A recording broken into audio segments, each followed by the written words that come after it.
Mesdames et messieurs, après avoir exploré la semaine dernière les questions relatives à la vie et à la mort dans l'Ancien Testament, la Bible hébraïque, et le Nouveau Testament et la théologie protestante, la théologie fondamentale systématique du protestantisme avec Christophe Chalamet, et pour l'Ancien Testament Jean-Daniel Mackie, aujourd'hui, nous restons sur le champ de la vie et des limites de la vie, mais cette fois avec un philosophe des sciences et bioéthicien qui est Bernard Bertschi, qui a professé et été chercheur ici longtemps à la faculté des sciences. Tu étais en faculté de médecine. Oui, moitié médecine, moitié lettres. Moitié médecine et moitié lettres. Et qui a écrit sur les questions relatives à la neuroéthique, un livre qui était paru à la Découverte, et plus récemment, chez Vrin, un ouvrage sur le transhumanisme, il y a quelques années. Aujourd'hui, il vient nous parler, comme vous le savez, de où commence et où finit la vie. Nous allons les deux limites de la vie humaine, et nous procédons comme à l'accoutumée. Il va intervenir 45 minutes environ, puis pause et discussion et échange. Bernard, je te laisse la parole en te remerciant vivement d'être là. Merci Guylain, et merci pour l'invitation. Effectivement, je vais donc vous parler des limites de la vie humaine, parce qu'évidemment la vie, avec un petit ou un grand V, c'est quelque chose qui me dépasse largement, mais en bioéthique, on s'occupe quand même du début de la vie humaine. C'est même des sujets traditionnels, puisque même la théologie catholique des premiers siècles en parle déjà. Quand commence la vie, quand finit-elle, etc., sont des vieux sujets. Donc, voilà les 4 points que je vais aborder aujourd'hui. Parler très rapidement de la condition humaine, début de la vie, fin de la vie, et puis la mort, ce qui, d'une certaine manière, est la limite, voire ce qui est après la vie. Alors, 2 mots sur la condition humaine d'abord, pour mettre un peu un cadre à ce dont je vais vous parler.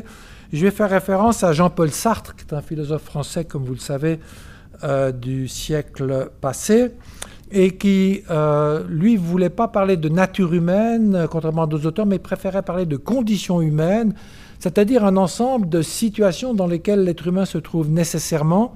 Il appelait ça des limites aussi. Il y a 4 limites auxquelles on est tous confrontés, par rapport auxquelles on est tous obligés de se définir. Bien, il a d'abord la nécessité d'être dans le monde. On vit, on est là. La nécessité d'y être au travail, c'est-à-dire, là c'était son côté un peu marxiste, c'est de produire ses moyens de subsistance. On peut faire travailler les autres, mais c'est aussi une façon d'être au travail. La nécessité d'être au milieu des autres, les relations humaines. Et enfin, la nécessité d'être mortel. Et j'ai mis en gras les 2 limites, dans le fond, qui vont m'arrêter aujourd'hui, qu'on peut illustrer par ces 2 échelles.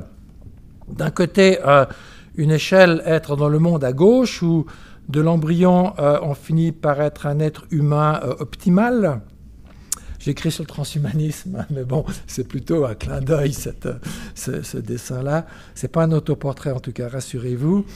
Avec la question, effectivement, quand la vie humaine commence-t-elle, ou quand l'être humain devient-il vraiment humain? Est-ce qu'un embryon est vraiment un être humain ou pas, etc. Vous voyez, c'est des questions qui sont anciennes, mais qu'on continue à poser. Et puis, le fait qu'on est mortel, c'est que après être passé par l'acmé de notre vie, eh bien, on vieillit gentiment. Et puis, d'où les questions. Est-ce que la vie humaine perd son sens à un certain moment? Et si oui, quand? Enfin, quelles sont les conditions qui donnent un sens à notre vie? Et puis, quand la vie humaine finit-elle? Parce qu'il n'est pas forcé que les deux coïncident. Voilà un petit peu le cadre donc, de ce dont il va être question aujourd'hui. Pourquoi est-ce qu'il en a mis? Vous l'aviez déjà vu, celui-là? Ah, mais c'est moi qui... La technique, c'est très bien, mais j'ai affiché les 2 affiches, et les deux diapos, et il faut que je fasse quand même attention. Voilà, c'est parce qu'il y avait ça qui arrive en plus. C'est juste la question qui se pose, c'est effectivement là derrière, quelle est l'importance morale de l'être humain, quel statut moral pour l'être humain, parce qu'effectivement,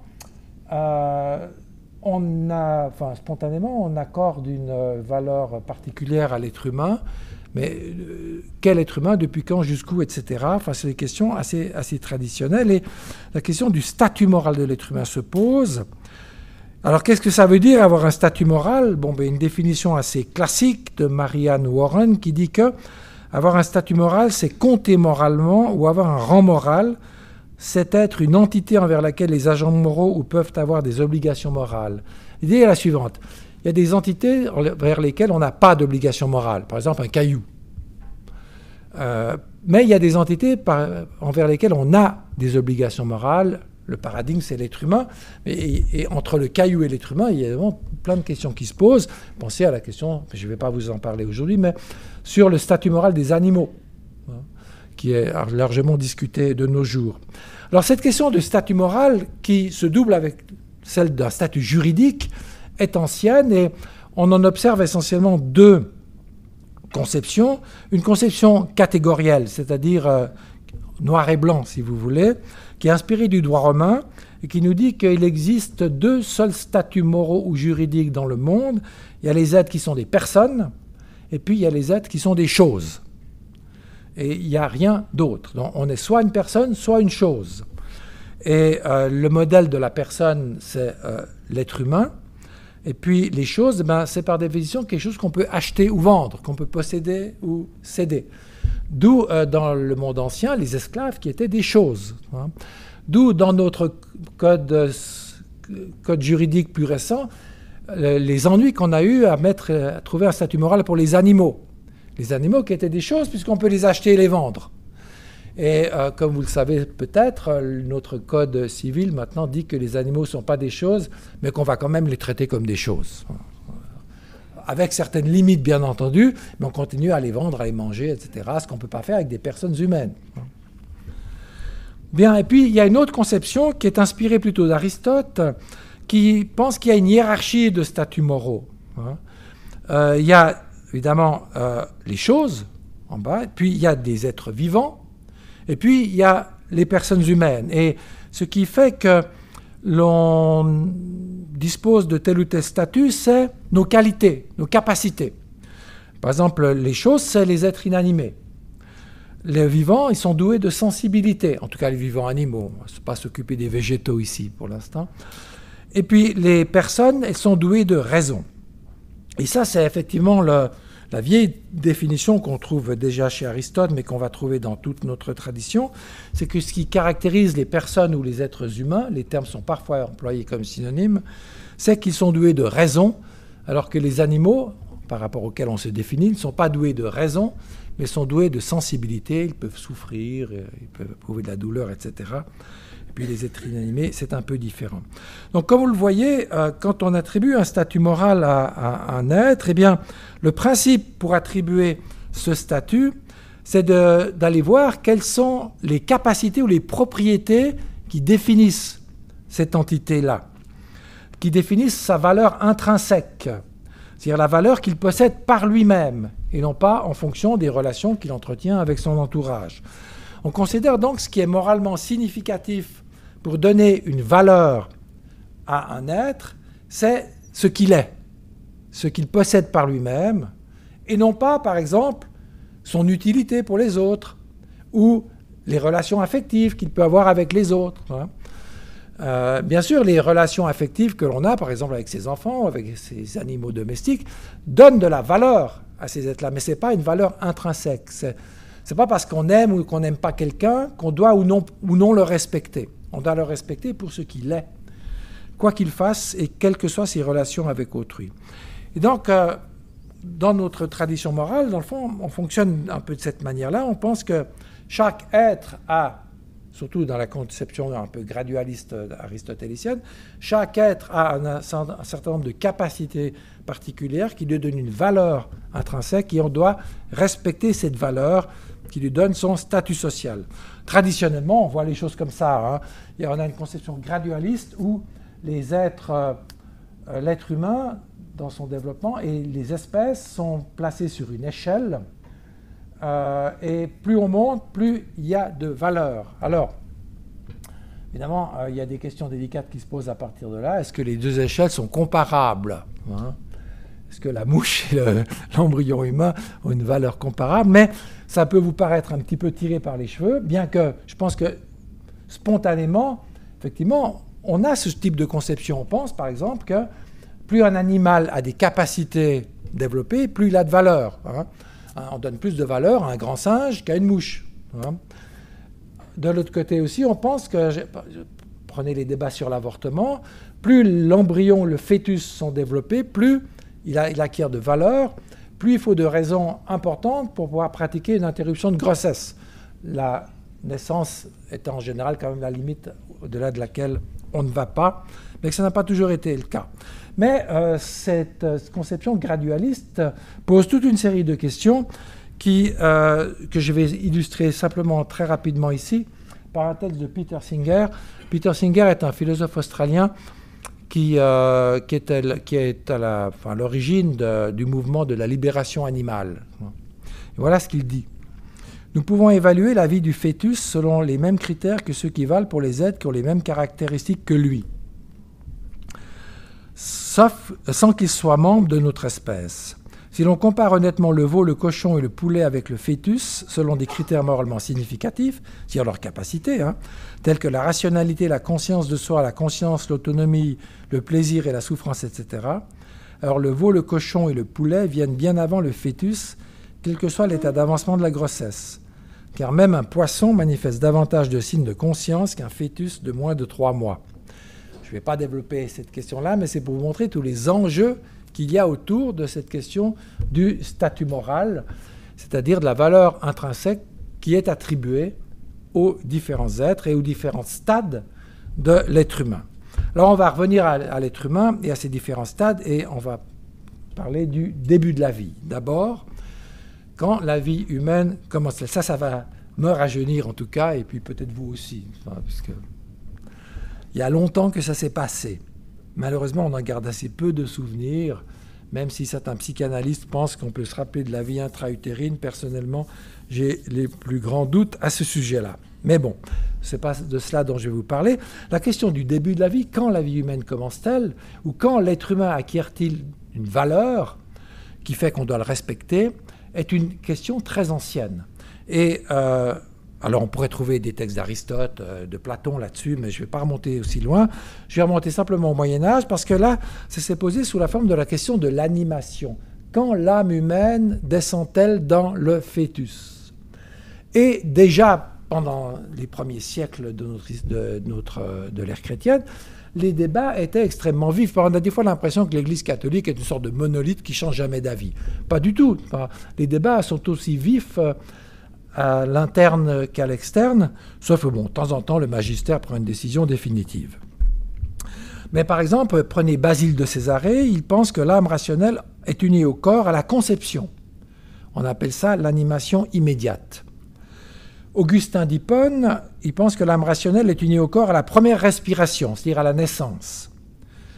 C'est ce qu'on appelle aussi l'animation médiate ou tardive. Ça, c'est le critère en fait juridique. En fait, Augustin est un juriste en bonne partie. Et Thomas d'Aquin, l'âme rationnelle est unie au corps au 40e jour pour le garçon, au 80e jour pour la fille.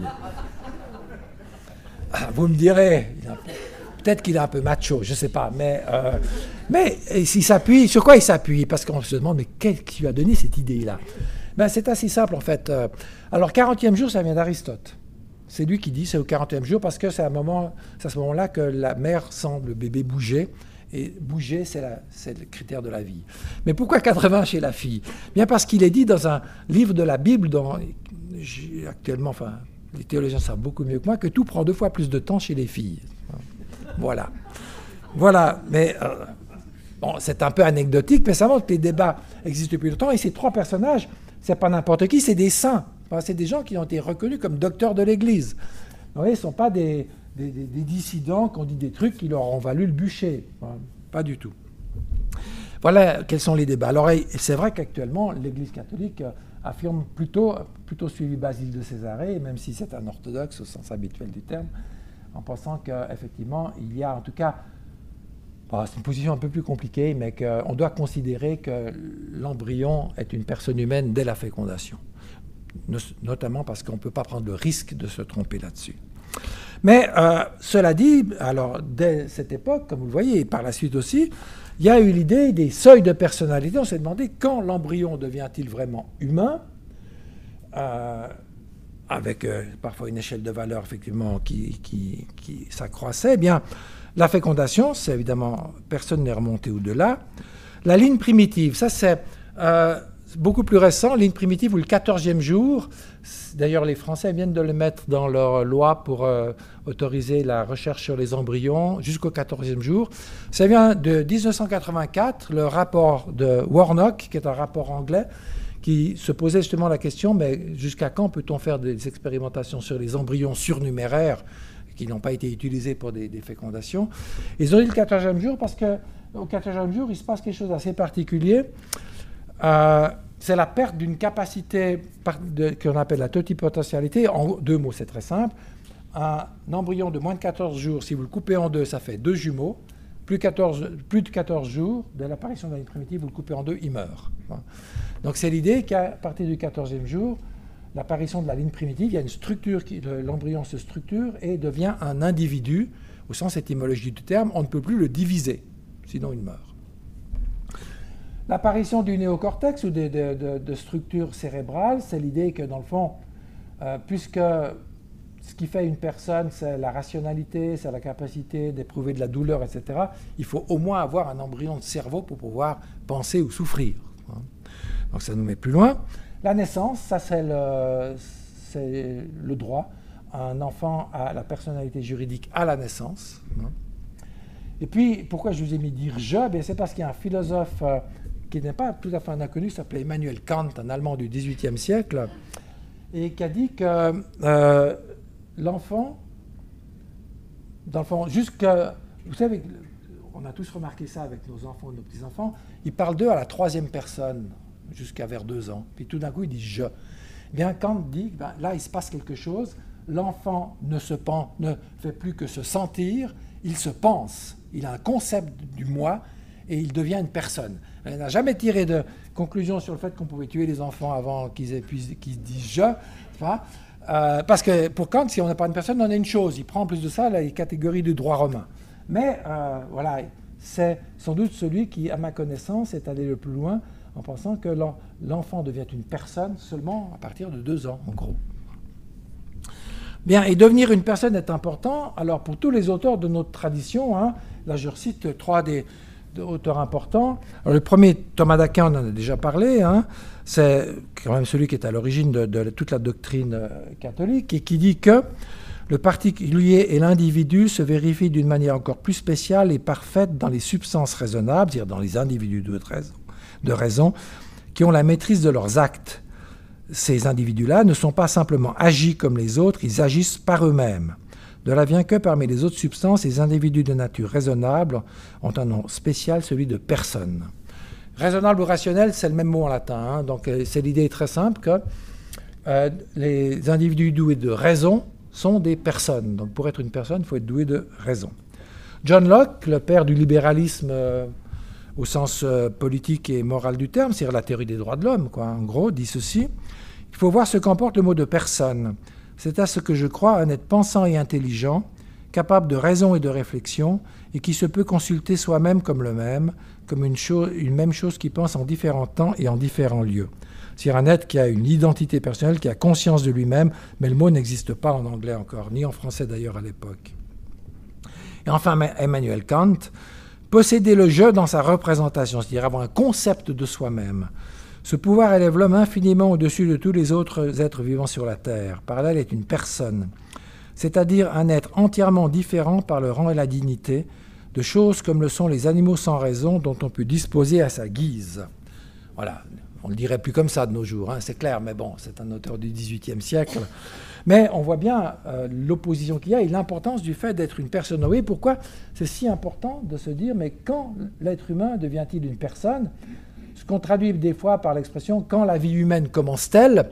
Mais ça, la réponse est très simple, c'est à la fécondation, puisque un embryon humain, c'est un embryon humain, c'est pas un embryon de veau, de vache ou de cochon. Donc c'est la vie humaine, mais quand l'être humain devient-il une personne? Alors, bon, comme je vous l'ai dit, il y a la thèse la plus conservatrice, c'est celle qui dit que l'embryon est une personne dès la fécondation, ce qu'on appelle l'animation immédiate, et l'argument en faveur de cette position, c'est le suivant: l'embryon est un être humain vivant, donc son génome est constitué dès la fécondation, c'est clair, hein? Le génome contient en lui tout ce qu'il faut pour faire un être humain adulte, tout est déjà là, on pourrait dire de certaine manière. Donc il a en lui toutes les capacités humaines qui ne se développeront et ne se manifesteront que par la suite, y compris la raison. Ça ne veut pas dire qu'avec un embryon on peut discuter ou faire des mathématiques, mais ça veut dire que les capacités sont déjà là. Si on ne l'empêche pas, ça va se développer. Vous voyez, donc c'est un argument qu'on met souvent dans la bouche des représentants de l'Église catholique, mais ça n'a rien de religieux du tout, hein. C'est basé sur une certaine conception de la génétique. À cet argument s'oppose une objection, celle dont on a déjà parlé, c'est l'objection des jumeaux. Il arrive qu'un embryon se divise et produise deux êtres humains, les jumeaux. L'embryon est donc divisible et par conséquent, ce n'est pas un individu. Si l'embryon n'est pas un individu, il ne peut être une personne, il est une collection de cellules. L'embryon est donc une collection d'individus. Est-il alors une collection de personnes? Il est manifestement absurde de l'affirmer. Voilà. Alors, je vous donne juste ça comme exemple. Il y a une bibliothèque entière qui a été écrite sur ce genre de débat, mais vous voyez qu'il y a débat là autour, et dans le fond, les deux positions que je vous ai juste présentées rapidement sont des positions tout à fait raisonnables. On peut être d'accord ou pas d'accord, je ne vais pas rentrer plus en détail, mais il est clair que dans notre société en général, on ne pense pas que l'embryon est une personne comme vous et moi, puisqu'on autorise l'avortement. Et on ne l'autoriserait pas si on pensait que les embryons sont des personnes. Il est vrai que dans certains pays, notamment la Pologne, on tend à revenir un peu sur cela, mais bon, ça fait pas. Et aux États-Unis aussi, d'ailleurs, ça fait partie des débats. Mais la deuxième question qui se pose, c'est que si l'embryon n'est pas une personne, quelle personne est-il? Eh bien, une manière assez simple de le dire, et c'est ce qu'a dit notamment le Comité consultatif national d'éthique en France, ou le Comité d'éthique de l'INSERM, qui est aussi en France. Bon, je vous cite parce que le comité d'éthique de l'INSERM, j'en fais partie, donc évidemment, comme c'est moi qui ai rédigé le texte, voilà, qui dit simplement qu'effectivement, ce que je viens de vous dire, l'embryon, effectivement, ne possède pas actuellement la raison, mais il la possède en puissance, on pourrait dire, potentiellement, et donc il est une personne humaine potentielle.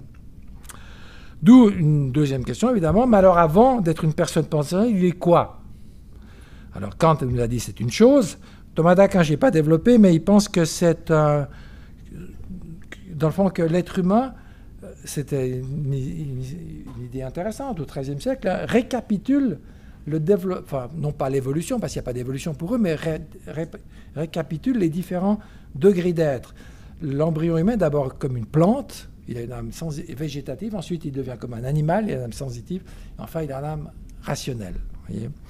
Donc voilà, et puis personne potentielle, c'est effectivement la conception que je viens de mentionner auparavant, qui m'apparaît personnellement la plus raisonnable, mais je dois reconnaître, et je terminerai rapidement là-dessus ce premier chapitre, c'est qu'il y a une pluralité, effectivement, comme vous l'avez vu, d'approches possibles. Parfois, on privilégie des propriétés comme avoir un génome humain, hein, c'est des exemples que je donne. Parfois, une propriété comme la personnalité ou la rationalité, effectivement, que l'embryon ne possède que potentiellement. Mais on peut aussi privilégier des propriétés qui ne sont pas intrinsèques, comme l'implantation ou l'anidation, avec l'idée de tant que l'embryon n'est pas implanté dans un utérus, il n'a aucun avenir, il n'a aucune potentialité, d'une certaine manière. Voire le projet parental, c'est le droit français notamment qui dit que quand l'embryon, quand il n'y a plus de projet parental par rapport à un embryon qui est congelé, il peut être donné à la recherche ou détruit ou donné à un couple stérile. En Suisse, la loi est relativement semblable. Donc voilà, il y a différentes approches. Le problème, donc, loin d'être terminé, il revient de temps en temps. Quand la vie humaine commence-t-elle, vous voyez que l'être humain a donné différents types de réponses. Mais la manière la plus classique de voir les choses, c'est d'essayer de voir certaines capacités typiquement humaines, à quel moment elles apparaissent dans l'être humain, soit actuellement, soit potentiellement. Voilà pour le début. Ce à quoi on a survécu puisqu'on est là. Maintenant, la fin de la vie. Ça fait partie du futur. Là, on n'y survivra pas. Mais bon, ça c'est par définition, si j'ose dire. Et c'est effectivement ce que dit déjà Épicure. Parce que là, je vais vous citer un certain nombre d'auteurs anciens parce qu'ils se sont beaucoup occupés de cette question-là. Beaucoup plus que nous, d'une certaine manière. Voilà ce que dit Épicure. Celui qui incite, en disant que réussir sa vie, c'est aussi réussir sa mort. Celui qui incite d'un côté le jeune à bien vivre, de l'autre le vieillard à bien mourir, est un niais. Non tant parce que la vie a de l'agrément, mais surtout parce que bien vivre et bien mourir constituent un seul et même exercice. Plus stupide encore, celui qui dit « beau de n'être pas né » ou sitôt de franchir les portes de l'Hadès. Donc en gros, on meurt comme on a vécu, c'est ce qu'on dit souvent. Et pour les épicuriens, et Épicure particulièrement, eh bien, il n'y a pas de quoi fouetter un chat, si j'ose dire. Voilà ce qu'il dit aussi. Le sage ne craint pas la non-vie, car la vie ne l'accable pas, et il ne pense pas que la non-vie soit un mal. Et tout comme il ne choisit pas la nourriture qui est absolument la plus copieuse, mais la plus agréable, de même aussi il cueille les fruits du temps, non pas le plus long, mais le plus agréable. Voilà, sagesse. Les épicuriens sont souvent associés aux orgies, et c'est vraiment un raccourci qui n'est pas du tout conforme à l'histoire. Mais il y a cette idée, effectivement, réussir sa vie, c'est réussir sa mort, et que d'une certaine manière, l'important, c'est de bien vivre, plus que de vivre longtemps.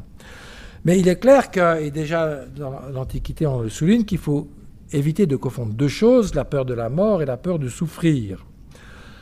Je vous donne une petite citation de Diogène Laërce, qui parle d'un philosophe grec qui s'appelait Antisthène.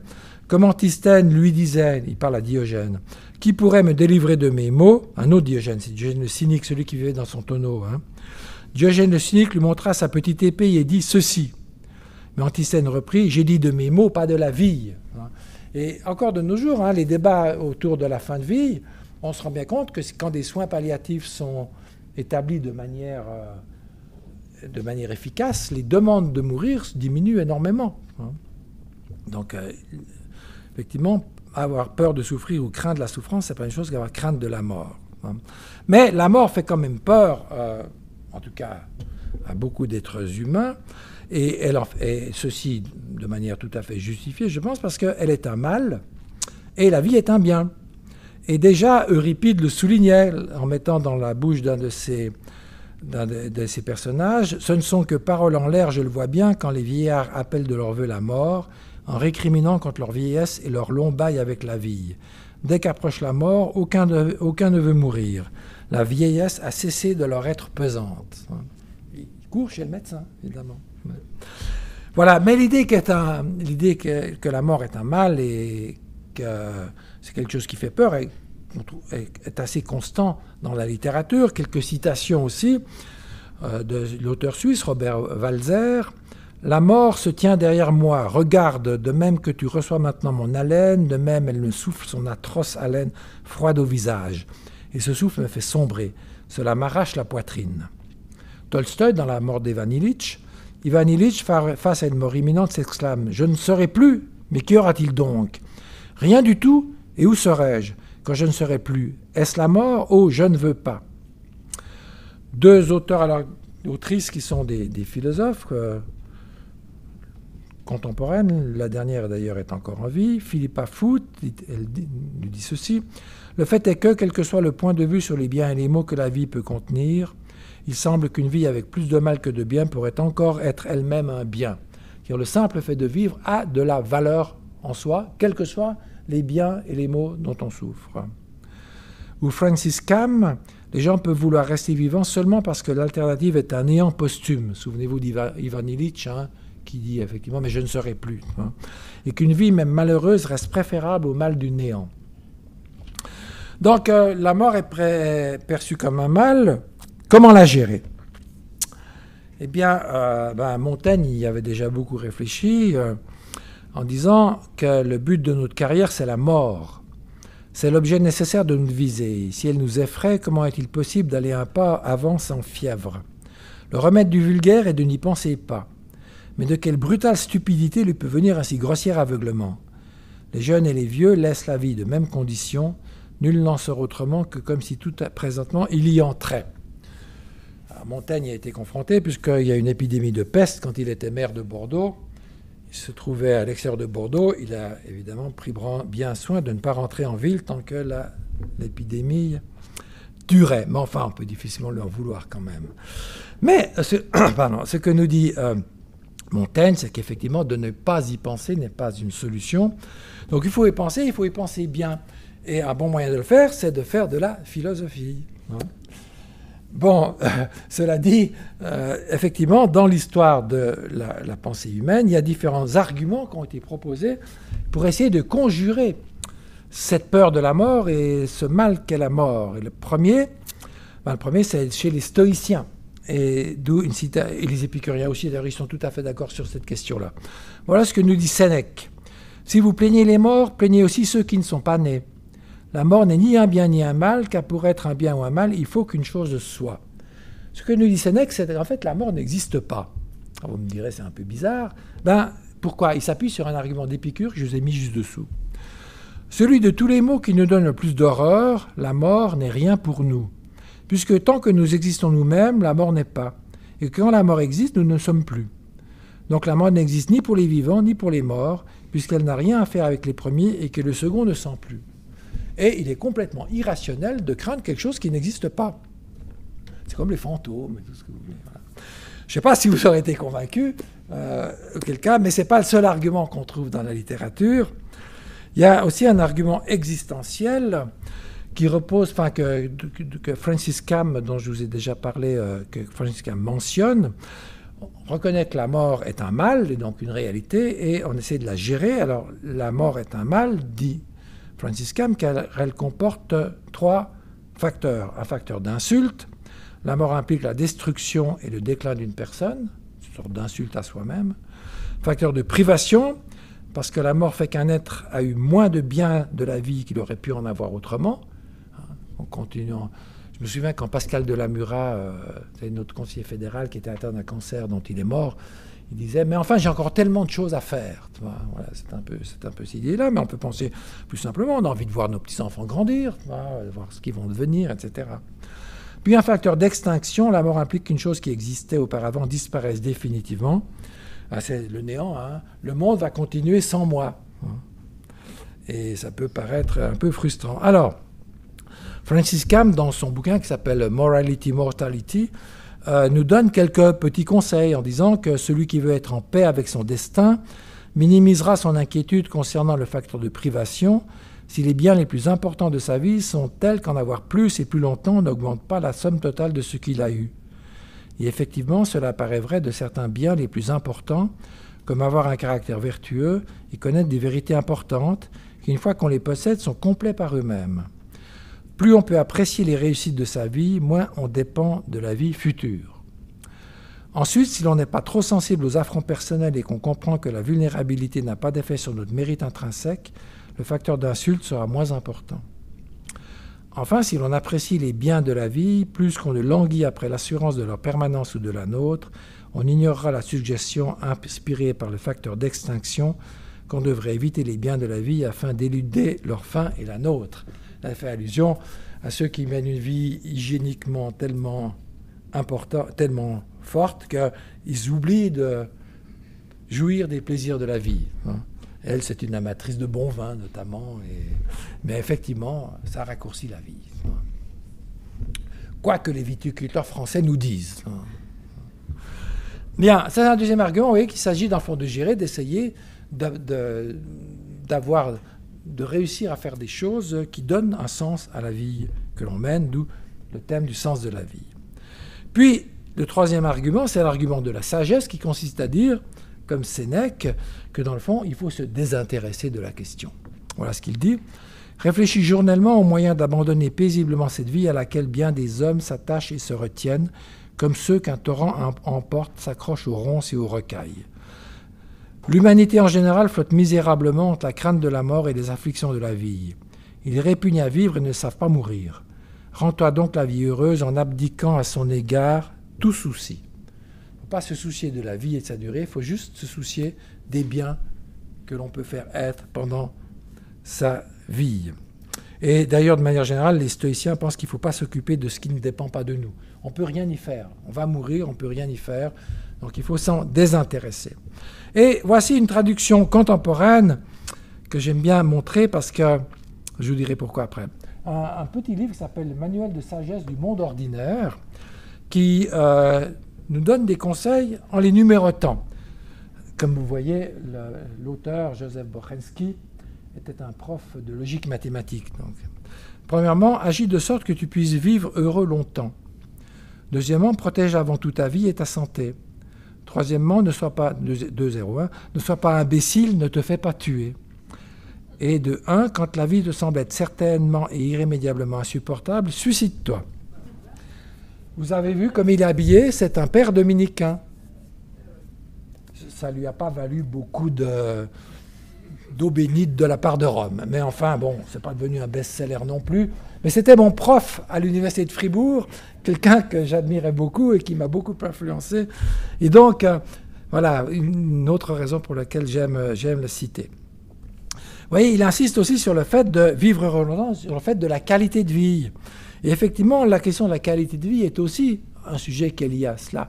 On l'a vu déjà plusieurs fois. Mieux, comme disait Épicure, mieux vaut vivre bien, avec beaucoup de bien et pas longtemps, plutôt que de vivre longtemps. Hein.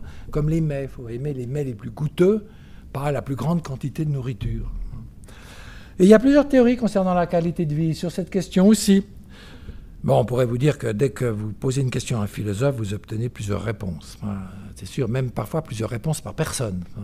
On dit des juristes, vous mettez 2 juristes ensemble, ça vous donne 3 avis. Mais chez les philosophes, c'est au moins 3 avis. Bien, je referme la parenthèse. Il y a d'abord les théories hédonistes, qui disent que la qualité de vie est fonction du plaisir. Il faut une vie qui contienne le plus de plaisir possible, c'est parce que le plaisir est le plus grand bien. C'est une conception, c'est celle d'Épicure notamment, c'est celle des utilitaristes. C'est une conception assez répandue. Hein. On l'utilise des fois quand on parle de, par exemple, ces parents très âgés qui sont dans un EMS et qui ont des atteintes cognitives en disant, mais au moins ils ont encore du plaisir à vivre. Vous voyez, il y a disons, en tout cas, le plaisir est un bien, c'est sûr. Il y a les théories de la satisfaction du désir, c'est l'idée que notre vie a le plus de valeur ou a le plus de qualité quand nos désirs ont été satisfaits au mieux. Quand on fait nos aspirations, nos désirs, on a pu les satisfaire. Ce n'est pas toujours lié au plaisir. Hein. Il y a parfois certains désirs de dévouement notamment, qui ne procurent pas beaucoup de plaisir subjectif, mais qui donnent un sens à notre vie. Puis enfin, la théorie de la liste objective, c'est l'idée qu'il y a un ensemble de projets qui sont objectivement désirables pour les êtres humains et il faut les réaliser pour que notre vie ait de la valeur. C'est aussi inspiré d'Aristote. C'est l'idée, dans le fond, que l'être humain peut se réaliser dans des activités comme la recherche de la vérité, de la connaissance, le fait de se comporter moralement le mieux possible, etc. Et que c'est ça qui compte, et que le reste, bien sûr, ça peut avoir son importance, mais ce n'est pas ça qui donne un sens à notre vie. Voilà, vous voyez, différents. Donc des conceptions plus subjectives au début, et une conception plus objective à la fin. C'est clair que, effectivement, de toute façon, ce qui compte là-dedans, pour finir, c'est le sens de la vie. Qu'est-ce qui rend une vie bonne ? Qu'est-ce qui rend une vie signifiante? Et je pense qu'à la suite de Derek Parfit, on peut tous tomber d'accord que vivre le plus longtemps possible n'est pas toujours le mieux. Il avait fait le raisonnement suivant. Derek Parfit est un philosophe actuel qui est mort récemment. Imaginez que vous puissiez choisir avant votre naissance en différents types de vie. Premier type de vie, vous vivez 100 ans avec... non, excusez-moi, vous vivez pas très longtemps, 20 ans, mais avec une qualité de vie de 100 maximum, le nirvana pendant 20 ans. Vous avez deuxième possibilité, vous vivez 80 ans, mais avec une qualité de vie un peu... non, vous vivez 40 ans, je dis toujours ça à l'envers, mais vous vivez 40 ans, donc 2 fois plus longtemps, mais avec une qualité de vie un peu plus basse. Puis vous continuez. À la fin, vous allez vivre pendant des siècles, mais avec une vie qui vaut à peine d'être vécue. Qu'est-ce que vous choisissez? Sans doute quelque chose au milieu. Sans doute. Hein. Ce qui montre simplement qu'effectivement, vivre, simplement rallonger la vie indéfiniment, n'est pas quelque chose qui, par soi-même, il faut vivre suffisamment longtemps quand même pour pouvoir jouir des biens de la vie, hein, notamment voir ses petits-enfants si possible, hein, mais au bout d'un moment, ça perd son sens. Voilà pour la vie. Alors, le temps passe, hein, il me reste 2 minutes, 7 minutes disons. Voilà. La mort maintenant, évidemment, on n'en est pas loin, tout a une fin, on devient vieux, on se sent impuissant, une charge pour autrui, on ne se reconnaît plus, on est fatigué, indifférent par rapport à ses anciens projets, on se sent séparé des autres à cause de notre manière de voir les choses et de la mort de nos proches contemporains. Je me souviens de mes grands-pères qui disaient on est les derniers. Quand ils ont vécu très vieux, ils étaient les derniers. Et c'était triste pour eux. Il y a toute une série de toiles de Ferdinand Hodler qui représentent cela. Alors évidemment, comme vous le souvenez avec Sénèque et d'autres, il y a une porte de sortie, c'est la mort volontaire. Hein. Et déjà David Hume, au XVIIIe siècle, avait souligné la chose dans un texte qui s'appelle Of Suicide, qu'il n'a pas publié de son vivant. À l'époque, c'était dangereux. Que le suicide, dit-il, puisse souvent être conforme à nos intérêts et à nos devoirs envers nous-mêmes, personne ne peut le mettre en doute s'il estime que l'âge, la maladie ou les malheurs peuvent faire de la vie un fardeau et la rendre pire même que l'annihilation. Je pense que personne n'a jamais abandonné la vie tant qu'elle gardait de la valeur, tellement grande est notre horreur naturelle de la mort. Je crois que ça résume assez bien un certain nombre de choses qu'on a vues, hein, le fardeau, l'annihilation, etc., l'horreur de la mort. Et là, Hume définit la perte de sens par rapport, ou la mort indigne par rapport à soi-même, mais évidemment, il y a d'autres considérations qui peuvent intervenir. Ernest Hemingway, par exemple, pensait que... je vous lis le texte, c'est plus simple. Pour qui est-ce le plus facile de mourir, crois-tu? Pour ceux qui ont de la religion, pour celui qui prend ça tout sec? Ça les console beaucoup. Mais nous savons qu'il n'y a rien à craindre. C'est seulement si on rate que c'est moche. Mourir n'est moche que quand ça prend longtemps et que ça fait mal, si mal qu'on en est humilié. Hein, le processus de la mort, de la déchéance. Daniel Callahan, un bioéthicien américain, lui a souligné quelque chose d'autre. Je ne veux pas que la fin de ma vie soit la ruine financière ou émotionnelle d'une autre vie. C'est un Américain, hein, donc il n'y a pas de... il faut payer hein, quand on veut aller dans un EMS. Il y avait un autre bioéthicien américain qui avait sorti un bouquin qui demandait existe-t-il un devoir de mourir dans certaines circonstances, et il prenait l'exemple de la ruine aussi, de personnes qui avaient ruiné leur famille pour se prolonger. Il y a aussi la question de la ruine émotionnelle, mais il est clair que dans les fins de vie, la question du fardeau que l'on peut être pour autrui joue un rôle important. Bien, comme vous le savez, en Suisse, on a une loi particulière, quelques mots là-dessus. L'assistance au suicide est permise, mais pas l'euthanasie qui s'appelle meurtre à la demande. Mais c'est intéressant de lire le message du Conseil fédéral qui est souvent beaucoup moins connu, qui date de 1918 et qui disait ceci: en droit pénal moderne, le suicide n'est pas un délit. Et il n'y a pas lieu, même dans l'intérêt de l'État, à lutter contre toutes les causes de dépopulation. D'en revenir à cet égard aux dispositions du droit ancien, qui condamnait donc le suicide. L'incitation et l'assistance au suicide elles-mêmes peuvent être inspirées par des mobiles altruistes. C'est pourquoi le projet se borne à les incriminer quand l'auteur a été poussé par des mobiles égoïstes. Qu'on songe à l'incitation au suicide d'une personne que l'autre doit entretenir ou dont il escompte l'héritage. Donc effectivement, le droit suisse ne condamne l'assistance au suicide que s'il y a un mobile égoïste. Et Jean-Yves Goffy donne ce commentaire: à l'origine, le législateur songeait à ce type de situation où quelqu'un prête une arme à un ami, s'estimant inconsolable après un chagrin d'amour ou déshonoré pour une raison quelconque.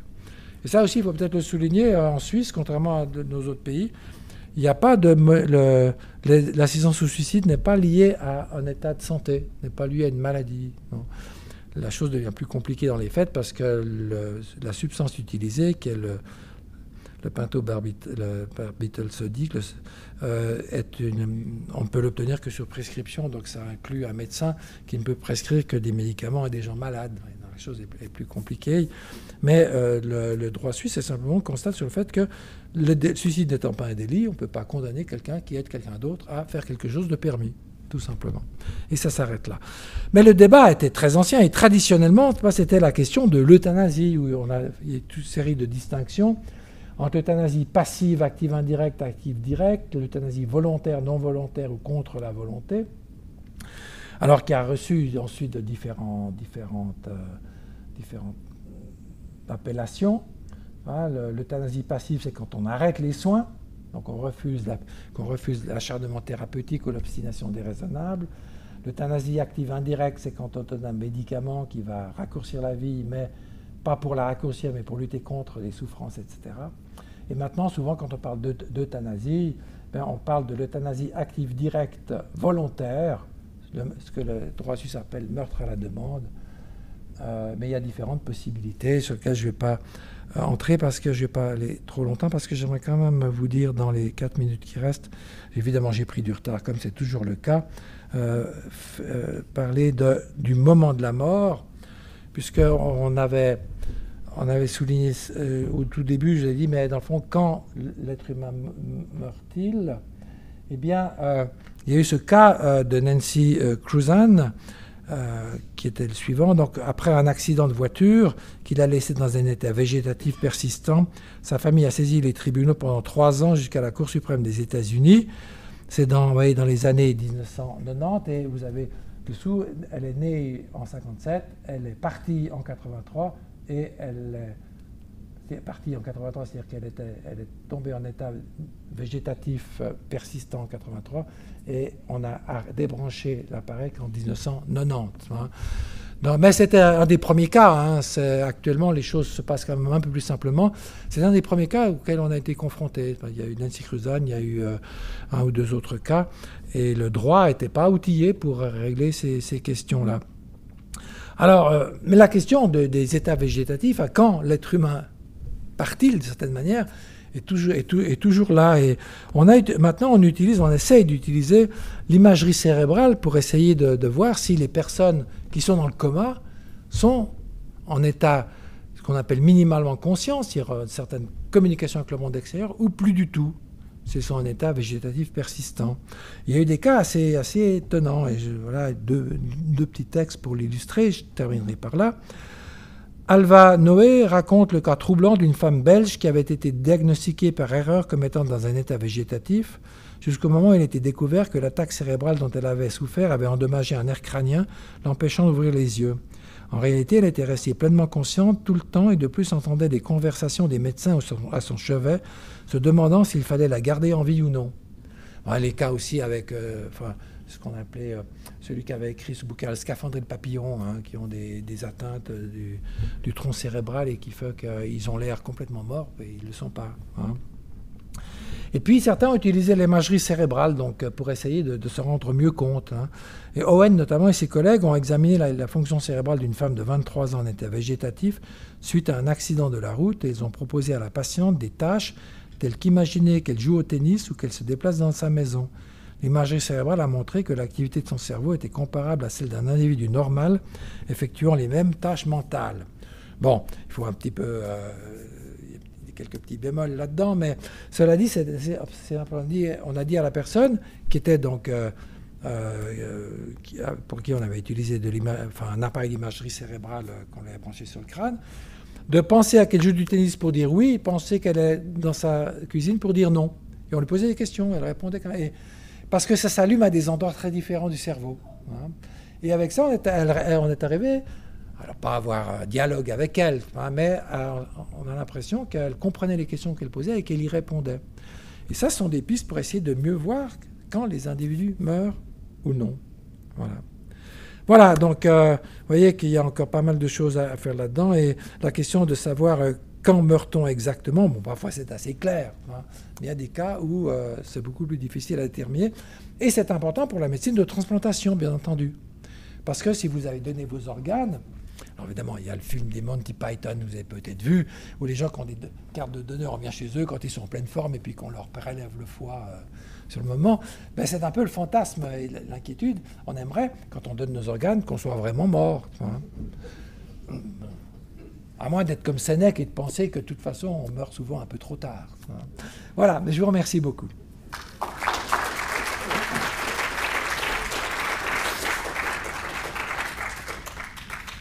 grand merci à toi, Bernard. Et comme à l'accoutumée, nous avons 10 minutes de pause. Mesdames, Messieurs, nous allons commencer la seconde partie de notre séance et j'accueille le vice-recteur Stéphane Berthet qui est présent parmi nous pour être le répondant de Bernard Bertschi. Je le remercie très vivement. Il remplace au pied levé Emeline Bolmont qui ne pouvait pas être présente aujourd'hui. Merci beaucoup d'être parmi nous et je vous laisse à tous deux la parole. Vous restez près du micro pour que l'enregistrement capte ce que vous dites. Parfait. Merci Guylain. Mesdames, Messieurs, bonjour. C'est un plaisir pour moi de participer à cette conférence et d'être le répondant, mais c'est une tâche qui est relativement délicate, en plus de prendre ça au pied levé. Donc j'ai, avec grand intérêt, écouté cette conférence. Et puis le titre m'amenait à me poser aussi un certain nombre de questions liées finalement à la définition de ce qu'est la vie. Alors on a eu une vision, en fait, une explication, je dirais. Vous avez abordé le début et la fin de la vie et cette question sous l'angle finalement de l'expérience humaine. Et comme définition, si on devait donner une définition simple, ça serait finalement la vie, c'est l'espace-temps entre notre naissance et notre mort.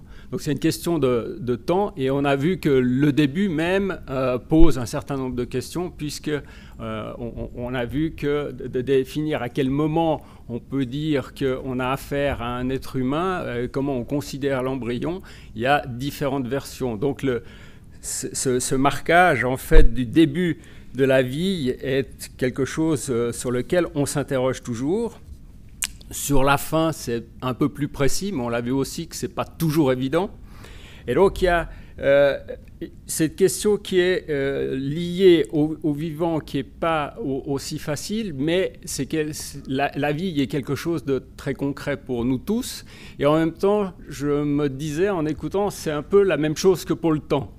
C'est-à-dire que finalement, tout le monde sait ce qu'est le temps, mais si on vous demande de l'expliquer, là, vous ne le savez plus. Hein. Pour reprendre les mots de Thomas d'Aquin, c'est cette même question. Donc la vie, c'est très clair pour ce que c'est, mais si on veut vraiment comprendre ce que c'est, alors il y a différentes approches qui touchent l'éthique, la philosophie, et qui ont été décrites par Bernard Bertschi de manière assez claire aujourd'hui dans cet exposé. Donc en fait, on a, comme le temps, la vie, c'est une expérience intime que chacun d'entre nous vit. On a cette conscience d'exister qui caractérise cette condition humaine. Et la question aussi qu'on pourrait se poser, alors ça n'a pas été abordé, mais c'est est-ce que finalement l'être humain, c'est le seul être vivant qui a cette capacité finalement d'être conscient de ce jeu dont on a évoqué, ou est-ce que finalement les études qu'on mène aujourd'hui ou sur le comportement animal, on a une compréhension du règne animal qui va au-delà de la particularité de l'être humain? Oui, une remarque d'abord sur le début, c'est vrai que ça m'a fait penser à une distinction d'un philosophe contemporain, je ne suis pas sûr de savoir qui, donc de me rappeler qui, donc peu importe, mais entre la vie biologique et la vie biographique. La vie biologique, c'est dans le fond de la fécondation à la mort, puis la vie biographique, c'est la façon dont on vit ça subjectivement. Et évidemment, il y a ces deux choses qui se recoupent pas forcément tout le long. Alors, bon, la question des animaux, c'est intéressant parce qu'effectivement, vous avez peut-être remarqué que j'ai, en m'appuyant sur Aristote d'ailleurs, défini l'être humain ou la personne comme un être doué de raison, et puis les animaux ne sont pas doués de raison, ils sont simplement doués de sensibilité, ou de sentience, comme on dit maintenant, en prenant un néologisme. Mais il faut bien voir que quand les anciens nous disaient ça, les animaux, s'ils en connaissaient, c'est les chèvres, les vaches et les moutons, en gros. C'est ça pour eux, les animaux. Et évidemment, il y a des différences de comportement quand même assez importantes entre les bovidés, les ovidés et les êtres humains. Maintenant, on se rend compte que parler de raison ou d'intelligence, ça devient plus compliqué. Je ne sais pas si vous avez vu, même la semaine passée, des dernières études sur des babouins qui sont aussi des animaux sociaux. Les animaux sociaux, évidemment, sont obligés de développer des interactions, ça les rend plus intelligents. Et on s'est rendu compte qu'ils sont capables de négocier un peu comme les êtres humains, qu'ils favorisent par exemple la coopération avec des individus altruistes et non pas avec des individus égoïstes. Dans le même ordre d'idée, des livres que je vous recommande, c'est les livres qui ont été écrits par Franz de Waal, qui est le disciple, si on peut dire, de l'Autrichien là, qui s'appelait... zut, son nom échappe, peu importe, mais sur les chimpanzés notamment, ou les bonobos, c'est assez impressionnant quand on lit ces bouquins. Mais si vous barrez chimpanzé, vous mettez être humain à la place, vous avez l'impression que ça passe aussi. Voilà. Donc effectivement, on se rend compte que, comme toujours dans la nature, il n'y a pas beaucoup de sauts, hein, c'est très graduel. Cela dit, il reste que... On reste, nous les êtres humains, les seuls notamment à s'intéresser aux autres animaux, pas uniquement pour les manger ou pour autre chose, alors que les chimpanzés se fichent éperdument de nous, en gros. On va les étudier, ils supportent ça, ça ne les dérange pas trop, mais on n'entre pas dans leurs calculs, en tout cas semble-t-il jusqu'à maintenant.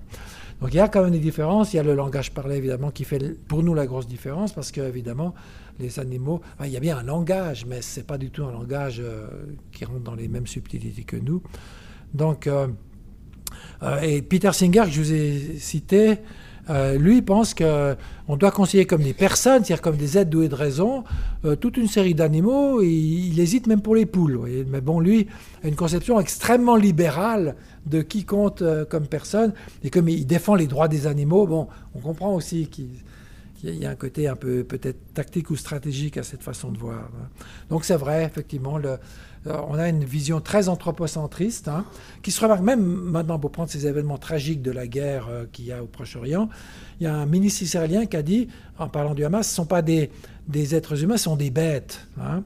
Et ça, c'est un langage qu'on a souvent entendu dans les conflits. Mais si on y réfléchit, les animaux, ils ne se feraient jamais des horreurs de ce genre-là. Hein.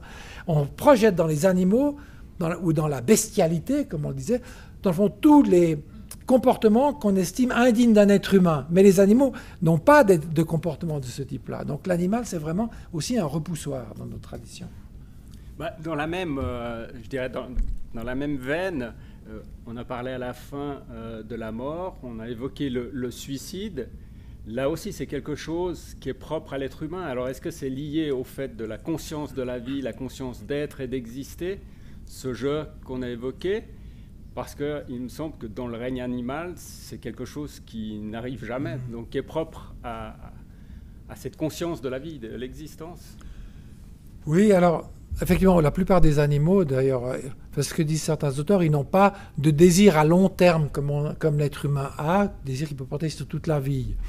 Maintenant, Peter Singer, il prétend avoir discuté avec un gorille du sens de la vie et de la mort à la suite de mort d'un de ses congénères. C'est assez difficile de vérifier ce genre de choses. Je ne sais pas, mais je pense qu'il ne faut pas être fermé à l'idée qu'il y ait peut-être certains animaux qui ont, notamment les grands singes, qui ont une conception de la mort ou de ce que ça signifie, etc. Ça, je ne sais pas. Alors, il y a peut-être des études, mais je ne connais pas rien qui portent là-dessus. Mais c'est clair que... Alors, on indique aussi les animaux, les éléphants avaient des rites funéraires. Ils déplaçaient les ossements de leurs congénères décédés. Il faudrait voir plus en détail, mais c'est clair que ce n'est pas comparable au rite humain par rapport aux morts, par rapport à la façon de traiter les cadavres, etc., qui jouent un rôle très très important, hein, même dans le droit, puisque l'atteinte à la paix des morts, au repos ou à la paix des morts, c'est un délit dans notre ordre juridique. Et puis, peut-être une dernière question avant de donner la parole à la salle. C'est aussi la question du vieillissement et de cette mort. Donc, du point de vue biologique, on a souvent évoqué que finalement, c'était nécessaire pour l'évolution de l'espèce, pour améliorer l'espèce. Alors, il y a les lois de la nature qui font disparaître les faibles pour laisser les plus forts. La loi des hommes est un peu différente puisqu'elle aide plutôt les faibles. Mais est-ce que c'est vraiment nécessaire, ce vieillissement, la mort biologiquement, pour améliorer l'être humain ou... Alors bon, comme l'avait dit Guilain, je viens de publier un bouquin, enfin il y a fait 3 ans sur le transhumanisme. Alors c'est un thème transhumaniste qu'on a effectivement, vivre, alors pas devenir immortel, mais devenir amortel, c'est-à-dire ne pas mourir pour des raisons naturelles de maladie ou de vieillissement. Mais il est clair que peut-être à un moment on en aura assez et qu'on pourra mettre fin à ces jours. Enfin, Exit a sans doute là un grand champ d'investigation devant lui. Bon, plaisanterie un petit peu sombre à côté. Il est clair que de plus en plus d'auteurs considèrent que le vieillissement n'est pas un processus naturel, mais c'est une maladie contre laquelle il faut lutter. Et il faut relever que dans le XXe siècle, on a gagné 30 ans de longévité et personne ne s'en plaint, ou pas grand monde en tout cas. Les gens de mon âge, pour vous, de nombreux d'entre vous, vous seriez déjà morts il y a un siècle, moi y compris. Alors, dans la mesure où on gagne si chaque siècle on gagne 30 ans de vie, bon, peut-être que ça passera relativement bien, mais évidemment, au bout du compte, si on devenait immortel, ça changerait pas mal de choses, parce que notamment, on pourrait plus faire des enfants de la même façon dont on le fait maintenant, puisqu'il n'y aurait plus de génération à remplacer. Et là, l'évolution prendrait quand même un coup, parce que l'évolution darwinienne, c'est quand même effectivement la succession des générations permet l'évolution, le mélange des gènes, l'apparition de nouvelles capacités. Et donc, en tout cas, mais bon, certains auteurs disent que bon, l'évolution darwinienne est arrivée à son terme, on ne peut pas faire mieux que nous, ce qui est un peu gonflé de dire ça quand même. Mais bon. Et qu'il faut maintenant prendre en main l'évolution. Enhancing Evolution, c'est le titre d'un ouvrage de John Harris, qui est un philosophe britannique qui est partisan de ces idées-là. Et que c'est seulement comme ça qu'on arrivera à vaincre la mort, parce que c'est un des buts. Alors, vivre plus longtemps en bonne santé, c'est clair. Hein. Personne ne pense qu'il faut vivre des siècles en se dégradant continuellement. Mais d'où des études sur les télomères, vous savez, c'est pour essayer de trouver des gènes qui nous font vieillir, parce qu'il y a des espèces animales qui vieillissent pratiquement pas. D'autres qui vivent pas longtemps du tout, comme les poulpes, qui vivent 2 ans en moyenne. Et d'autres qui vivent des siècles. Donc on essaiera par le génie génétique, peut-être de vivre plus longtemps, mais bon, voilà, ça fait partie. Oui, alors, une des raisons, bon, d'abord, ils ne sont pas structurés comme nous, ils n'ont pas de cerveau, oui, ils sont qu'un cerveau. Mais comme ils vivent peu longtemps, ils doivent faire beaucoup de choses, j'imagine. Peut-être, est-ce qu'ils transmettent aussi alors, je ne sais pas du tout comment ils se reproduisent, mais effectivement, certains auteurs ont aussi émis l'hypothèse que lorsque l'être humain aura disparu, ce seront les poulpes et les calmars qui nous remplaceront. Alors, probablement qu'ils auront une éthique, une bioéthique assez différente, parce que notamment leur mode de reproduction et leur sexualité n'est pas particulièrement celle de l'être humain. Mais je ne peux pas écrire un roman des infidélités conjugales chez les poulpes. Merci. Et nous pouvons maintenant faire passer ouvrir la discussion à la salle. Et donc nous avons une première question, monsieur. Attendez le micro. Cette semaine, Merci. On peut répondre les deux. Vous avez parlé du règne animal dans le sens où il n'y avait pas de possibilité de suicide. Moi, je pense que un chien qui perd son maître, il peut se laisser mourir. Et c'est une forme de suicide. D'accord ? Écoutez, oui, je suis d'accord. Bon, je ne connais pas vraiment suffisamment bien les animaux pour savoir est-ce qu'ils se laissent vraiment mourir ou pas. Ben, je ne sais pas. On a parlé aussi du suicide des lemmings. Bon, ce n'est pas tout à fait un suicide. Ou certains comportements d'animaux qui se font introduire des toxines, notamment par d'autres insectes qui se noient, ou la souris qui se laisse dévorer par le chat, je ne sais plus, selon certaines transformations hormonales. Mais bon, ça, c'est pas des suicides au sens strict. Le cas du chien est plus proche de ce qu'on appelle un suicide chez l'être humain. Oui. J'avais une autre chose, c'est du point de vue du règne végétal. Il y a une exposition en ce moment au musée d'ethnographie où on montre que les arbres, ils discutent entre eux. Alors, il y a effectivement vous connaissez ça peut-être mieux que moi, mais des échanges chimiques, ça, je sais qu'il y a des échanges chimiques. Alors, on appelle ça de la communication. Bon, c'est vrai que même quand on parle, c'est un ensemble d'ondes sonores qu'on envoie, hein. Mais est-ce qu'elles ont un sens? Est-ce qu'il y a une sémantique? Moi, là, je serais beaucoup plus réservé. C'est comme pour les ordinateurs et l'intelligence artificielle. Ça vous semble plus à une sorte de comme un signal, parce qu'il paraît que c'est quand ils sont, en particulier quand ils sont agressés, par exemple qu'un éléphant commence à manger leurs feuilles, et alors les autres arbres qui sont alentours sécrètent comme automatiquement, mais sans doute par le signal de l'arbre voisin, une toxine qui fait qu'ils vont dégoûter l'éléphant, ça va être amer. Et l'éléphant devra aller plus loin, ce qui protège en fait le groupe d'arbres sur le point présent. Question. Alors, oui.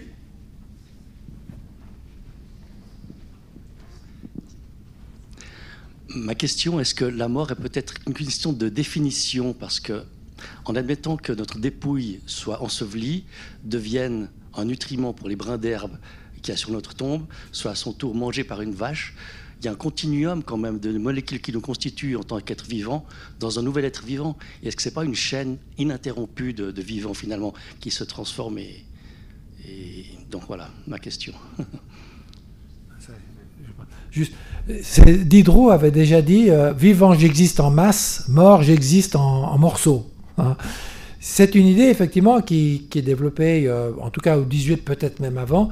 Mais la différence, c'est que quand on parle de la mort, c'est la mort de la personne, c'est-à-dire la mort de la conscience que j'ai d'être une personne. Alors, effectivement, toutes mes molécules vont servir à plein de choses que j'espère très positives, mais moi, en tant qu'être conscient, j'aurais disparu. Voilà. Je ne sais pas si... Mais c'est une question aussi, justement, qu'est-ce que la conscience? Et puis, bon, on a évoqué l'âme aussi, chez certains. Qu'est-ce qu'elle devient après, en fait, après la mort? Donc ça, c'est une question. On le saura bien assez tôt, quoi. La semaine prochaine. Mais juste pour préciser peut-être aussi, aujourd'hui, on discute de cette question de la vie. Moi, je viens du domaine de l'astrophysique et justement des sciences de la vie aussi dans l'univers. Donc ce qui est intéressant, c'est de comparer en fait aussi la manière dont la vie s'est développée sur notre planète, alors qu'on essaie de mieux comprendre. Et à l'université, on cherche aussi à mettre en place des projets qui peuvent aussi nous faire découvrir si la vie existe ailleurs. Parce que là, on a parlé finalement de cette existence de l'être humain qui caractérise la vie sur notre planète, qui est particulière. Alors, est-ce qu'elle est si particulière qu'elle est unique ou pas? Et donc là, il y a aussi cet objectif de réfléchir à ce qu'est vraiment la vie pour essayer d'aller la détecter ailleurs. Donc il y a différents, évidemment, niveaux d'être vivant ou de vie. Là, on a parlé de cette conscience de la vie pour l'être le plus complexe qui existe sur notre planète.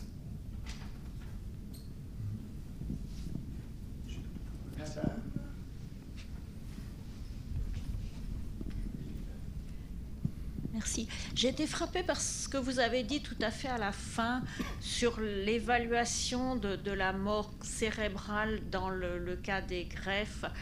Est-ce qu'une imagerie cérébrale devrait maintenant être employée plus systématiquement pour affirmer la mort? Actuellement, c'est pas les critères qui sont retenus. Est-ce que vous pouvez nous en dire un peu plus sur l'évolution dans ce domaine? Oui, alors là, il s'agit d'individus qui sont cérébro-lésés. Donc, beaucoup de personnes qui décèdent n'ont pas du tout de problème de conscience de ce genre-là parce qu'ils meurent d'autre chose, d'un arrêt cardiaque, par exemple, hein, ou d'un cancer. Là, il s'agit des personnes qui sont dans le coma, en fait. Et c'est pour cette catégorie de personnes que la question se pose, mais évidemment, elle se pose de manière intéressante parce que leurs organes sont souvent en très bon état, à part le cerveau. Là, pour l'instant, c'est expérimental. Hein. Tout le monde n'est pas convaincu par ces recherches. C'est 2006 les premières qui ont été faites. En plus, certains se disent oui, mais bon, ils arrivent à dire oui, non, mais est-ce que c'est quand même un peu maigre comme communication pour savoir s'ils veulent qu'on débranche ou pas, s'ils veulent donner leurs organes ou pas. Donc, je pense que pour l'instant, c'est de la recherche. Mais ça pourrait être utilisé alors pour des personnes, effectivement, dont ceux qui ont des lésions du tronc cérébral qui font qu'ils sont complètement conscients mais sont incapables de faire le moindre geste. Hein, là, c'était une question d'une atteinte à un nerf particulier. Là, ça pourrait effectivement être utile déjà. Mais pour la question de prélèvement d'organes, je pense que c'est quand même prématuré.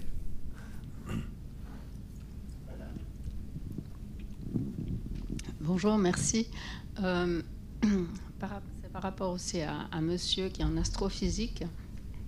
En regard d'une autre conférence en fait, que j'avais entendue, je me disais, il me semblait qu'il y avait à la fin de la conférence un regard peut-être d'humilité qui était nécessaire vis-à-vis de toute la partie inconnue. En fait, on se pose la question du début, de la fin de l'univers, puisqu'on cherche, et finalement nos outils, nos perceptions vont justement jusqu'à une certaine limite qui nous permettent de concevoir les choses d'une certaine manière, et peut-être justement on s'achoppe, par exemple pour le début, à une question, on ne sait pas vraiment quel est le véritable début, me semble-t-il. Il y a quand même toujours une interrogation, mais qui est due aussi à nos modes perceptifs.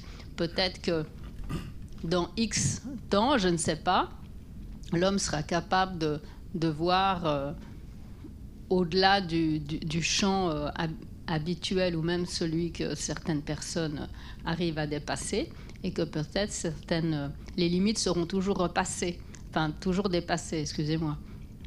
Donc je me posais la question, voilà, s'il n'y avait pas une certaine comparaison en fait avec le début et la fin de la vie humaine, mais qu'est-ce qui en est véritablement le début, et qu'est-ce qu'il y en a dans cette difficulté de définition, en fait, qui diffère aussi peut-être de notre mode perceptif. Et on le fait avec la conscience que l'on a actuellement. Oui, je pense que pour beaucoup de C'était un choses, peu le prolongement. c'est la question philosophique du début des choses et de la fin des choses. Donc, nous, on fait cette expérience à travers notre vie, à travers une expérience existentielle qu'on traverse. Et finalement, c'est rapport aussi à cette question du temps que j'évoquais au début. Donc, on entre dans le temps par notre naissance, exact, et on en sort par la mort. Maintenant, c'est quelque chose de très concret. Par contre, on est incapable de l'expliquer et de comprendre exactement ce que c'est. De la même manière, on a évoqué la vie en tant qu'espace-temps, mais finalement, aussi du point de vue biologique, c'est aussi assez difficile de comprendre en fait ce que c'est réellement, comment ça a commencé, les choses. Voilà, c'est des notions qui finalement font l'objet de recherches fondamentales, et c'est le sujet finalement de repousser en permanence les limites. Aujourd'hui, on est intelligent de ce qu'on connaît, voilà, et il y a plein de choses qu'on essaye de rechercher dans différents domaines, et pour un certain nombre de domaines qu'on a de la peine à comprendre aujourd'hui, on fait appel aussi à la philosophie qui vient nous aider pour réfléchir sur ces thèmes du temps, sur ces thèmes du sens de la vie, du sens des choses. Et justement, la problématique soulevée justement par les animaux, leur mode perceptif, je trouve qu'elle remet en question justement ce curseur dont vous avez parlé au tout départ, de la difficulté d'établir elle est où la vie, justement, et peut-être pour eux la mort aussi.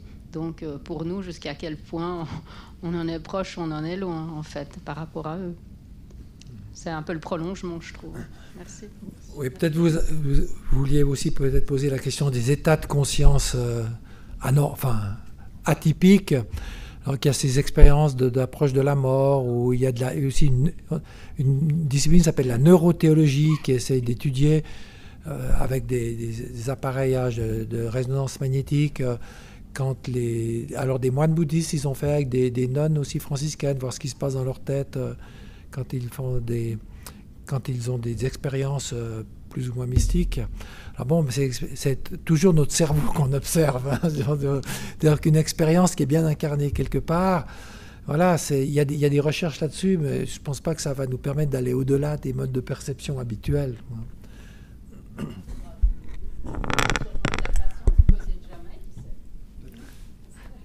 il y a quelque chose qui m'a frappé dans un des auteurs que tu as évoqué à propos de la mort, quand il dit que, quand il semblait assimiler la mort à la dégradation de la vie. J'étais très frappé par ça. Il semblait dire, au fond, la mort commence quand la vie se dégrade.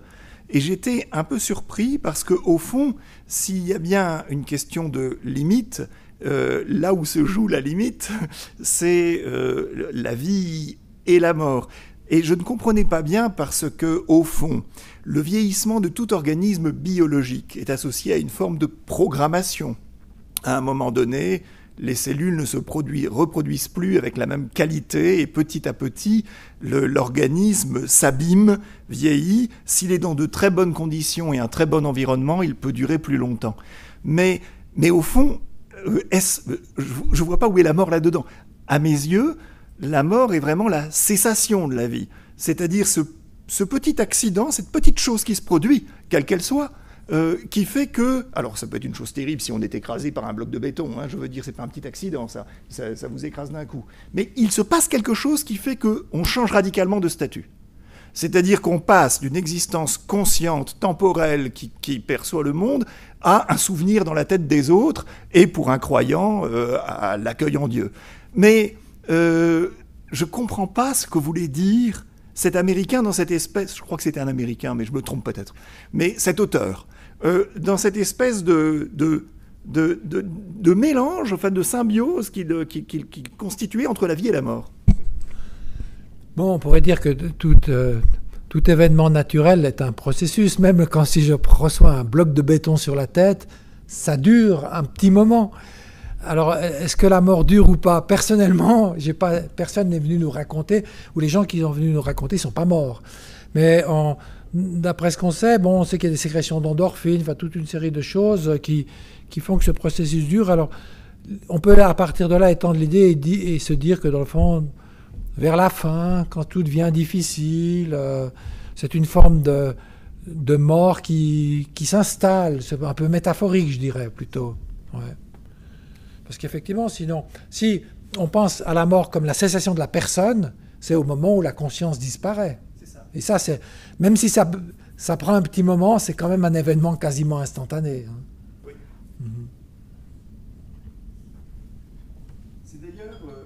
C'est d'ailleurs assez frappant de voir que, en fait, le monde n'existe que par les consciences que nous sommes. S'il n'y avait plus d'êtres humains, imaginons, hypothèse de pensée, qu'il n'y a plus d'êtres humains dans l'instant qui vient. Il n'y a plus de monde. Alors c'est très curieux de voir que le monde dépend de l'existence de la vie présente, de consciences capables de se représenter, qui disparaissent et sont remplacées par d'autres. Parce que avant d'être né, le monde était là par les autres consciences qui le faisaient vivre, et quand je mourrai, pour moi, le monde ne sera plus rien, mais d'autres consciences qui seront venues après le maintiendront au monde. Donc c'est assez curieux, d'ailleurs c'est un thème assez philosophique, je pense un peu à Husserl, quand il dit qu'au fond, la vie, le monde se pense par la conscience par les consciences qui le pensent. Et peut-être qu'il y a là aussi une différence entre, du point de vue humain cette fois, on parle uniquement ici de vie humaine, mais vie humaine qui porte le monde, au sens où elle se le représente et le fait être, et parce que dans le silence pur des choses, il est peu probable que deux planètes vides, Mars et Jupiter, se pensent l'une l'autre, ou aient conscience l'une de l'autre. Donc que le monde existe par la vie de conscience présente. Oui, par monde, tu entends la conscience qu'on peut en avoir, pas la matérialité des choses. Hein. Et c'est vrai que tout à fait. Le fait qu'on puisse dire, ça fait monde. Oui. C'est clair que l'être humain interprète le monde, en fait son monde, et que si l'être humain disparaîtrait, le monde humain disparaîtrait, est-ce qu'il y aurait le monde des poulpes à partir de là qui se développerait? Je n'en sais rien du tout. Mais il est clair que l'être humain est un être qui raconte des histoires et qui aime raconter des histoires et qui n'arrête pas d'en raconter, c'est sûr. Et à propos du transhumanisme. Tu as dit quelque chose qui était assez frappant quand tu disais amortel. Tu as évoqué seulement le cas où nous pourrions, ce qui est d'ailleurs probable à vrai dire, si on lit le roman de Simone de Beauvoir, Tous les hommes sont mortels, c'est très intéressant parce qu'elle fait l'hypothèse de pensée d'un être humain qui au Moyen-Âge boit un filtre qu'un mage, un sorcier a préparé, et puis il le boit et il vit jusqu'à notre époque. Et elle explique pourquoi il en a plus cassé. Mais, donc ça c'est une chose. Alors on pourrait en avoir marre de la vie dont on aurait fait 3 fois le tour, ou 5 fois, ou 10 fois, ou 30 fois le tour. Mais il y a quand même un truc. C'est que, imaginons que par l'empowerment et la capacité d'être augmenté, on puisse continuer sempiternellement notre existence. Je peux continuer à me faire écraser par un train ou par une voiture. Si bien que je me demande si, sachant que j'ai une existence qui est garantie sur le plan de sa fonctionnalité, est-ce que ça ne gâterait pas énormément la vie, au sens où nous n'oserions plus prendre de risques d'une manière un peu fatale, si nous étions promis à durer indéfiniment, sauf par accident. L'accident prendrait alors une dimension... Et si je pose cette question, c'est pour en arriver à un point précis. Il y a un film qui s'appelle The Alpinist et qu'on peut voir sur Netflix. Je crois qu'il s'appelle Marc-André Leclerc. C'est un alpiniste qui grimpe, vous savez, à main nue. Et cet homme-là était... Alors, le film vaut vraiment le coup d'être vu. Hein. Ceux qui ont... Enfin, si vous regardez Netflix, ça vaut vraiment la peine d'être vu. Cet homme-là meurt à 25 ans, d'un accident de montagne. Et le film le suit. Alors, c'est en plus particulièrement touchant, parce qu'il commence le film, il est vivant, et quand ils vont terminer le film, il est mort. Bon. Mais, parce que ce film a duré sur 1 an et demi. Et il montre comment cet homme qui grimpe à main nue les sommets les plus incroyables, et qui, même dans sa catégorie, surpasse et étonne tout le monde, vit absolument chaque instant dans une présence totale. S'il n'était pas, dès qu'il se met à grimper, dans une présence totale à l'instant, et s'il ne faisait pas dans l'attention que un avec le monde, donc s'il n'était pas, entre guillemets, pleinement vivant, pleinement attentif, il meurt, hein, il ne vit pas 5 minutes. Le moindre écart implique la mort. Cet homme-là ne vit-il pas une vie d'une intensité sans comparaison avec un amortel qui craindrait sans cesse l'accident? Mais je crois qu'on peut utiliser le raisonnement même pour la vie qu'on mène nous. Hein, si la peur du risque devient telle qu'on n'ose plus rien faire et qu'on se calfeute chez soi, c'est des vies qui n'ont pas fait grand-chose, on pourrait dire, contrairement à quelqu'un qui peut mourir jeune ou moins jeune, mais qui a réussi, qui avait des aspirations, qu'il a réalisées. Donc ça ferait simplement, effectivement, une augmentation au lieu de perdre... celui qui est mort à 25 ans, perdre 50 ans de vie, on perdrait 500 ans de vie, peut-être. Est-ce que ça change fondamentalement les choses? C'est pas sûr, s'il s'agit du sens de la vie. Après, je pense que, de manière plus triviale, ça pose une question beaucoup moins philosophique, qui est celle des ressources et de l'énergie qui est disponible pour faire vivre. C'est-à-dire que si on était tous immortels et qu'on cumulait les générations, on n'aurait plus assez d'énergie et la planète ne suffirait pas à faire vivre. Donc non seulement la mort permet l'évolution, mais elle permet aussi de limiter finalement les populations pour que l'écosystème dans lequel elles évoluent, il reste viable. Une anecdote, mais qui est réelle, mais qui est plutôt plaisante, c'est que vous savez que l'Église catholique a quand même toujours eu de la peine à accepter la limitation des naissances.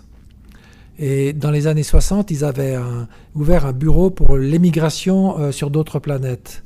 Donc, vous voyez, Elon Musk était déjà au travail. Il a été fermé, hein, je dois vous le dire, mais à un moment, ils y avaient pensé. Oui, monsieur. J'ai juste une petite objection sur ce que vous venez de dire, parce que si, par malheur, on devenait éternel, on n'aurait plus besoin de se reproduire. Donc, à ce moment-là, population constante. C'est pour ça que j'ai dit si on était éternel et qu'on se reproduisait. Ah, mais en même temps, ça serait de toute manière hors de question, puisque il faudrait à ce moment-là qu'on repousse la ménopause éternellement aussi. Hein. Vous voyez ce que je veux dire? Là, il y a un problème concret. C'est tout. Est-ce que alors, comme philosophe et théologien, j'interviens à propos de la question de l'éternité. Parce qu'en fait, attention, on parle de sempiternalité, c'est-à-dire de temps qui ne s'arrête pas. Mais on ne parle pas d'éternité, là. C'est-à-dire qu'en fait, l'éternité est peut-être le propre de la mort. C'est-à-dire, la mort est soit un néant, ce que Épicure, dans la lettre à Ménécée, expose admirablement, une des pensées les plus fortes, sur la question du rapport humain à la mort dans la peur. Hein, c'est même, je dirais même, ça a toujours quelque chose de profondément tranquillisant au bon sens du terme. C'est beaucoup mieux qu'un médicament chimique, c'est beaucoup mieux que de la chimie. La chimie peut être parfois très utile, mais c'est beaucoup mieux que de la chimie de lire Épicure. Lire la lettre à Ménécée, elle fait 15 pages, et où il explique pourquoi, en réalité, la mort n'est rien. Et donc elle peut être un néant, elle peut aussi être, ce qui est le propre de la foi, de l'espérance de la foi, elle peut être l'éternité. Mais donc il s'agit d'autre chose, c'est-à-dire qu'on n'est plus dans le déploiement temporel, il y a quelque chose derrière moi, il y a quelque chose devant moi, et le temps est en fait ce mouvement continu, ce mouvement inarrêté, qui fait que les choses se succèdent et ne sont pas données toutes d'un coup. Elles se succèdent, elles paraissent les unes après les autres, et on ne sait pas à l'avance ce qu'elles seront, d'ailleurs. On ne sait pas qui d'entre nous mourra demain, ou dans 5 ans, ou dans 10 ans, ou dans 20 ans. Nul ne le sait, je serai peut-être plus là demain midi. On ne le sait pas. On ne le sait pas de par notre condition temporelle. Donc peut-être souligner le fait que vraiment, la vie a quelque chose de fondamental. En fait, la vie est fondamentalement durée. Et la question de l'éternité suppose de commencer à penser ce que serait une condition hors du temps. Ce qui est attaché à la mort, c'est-à-dire qu'il y a ou alors, ça c'est vraiment un ou alors, à la capacité de vivre l'instant. Parce que là aussi, alors ça on le trouve chez Épicure, mais pas seulement, on le trouve aussi chez les mystiques chrétiens ou non chrétiens, la capacité d'absorption dans l'instant peut être un analogue, voire une approche de ce que pourrait signifier l'éternité. C'est vrai que Woody Allen n'a pas dû comprendre quand il a dit que l'éternité c'est long, surtout vers la fin.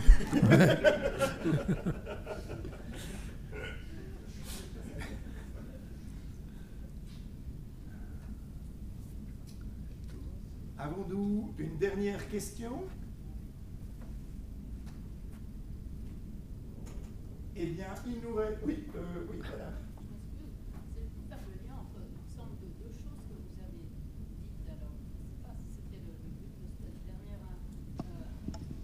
Remarque que vous avez fait, mais à un moment vous avez dit justement par rapport à notre conscience, le monde finalement tel qu'on le perçoit dépend de notre conscience, et vous imaginiez le cas où l'humain disparaît.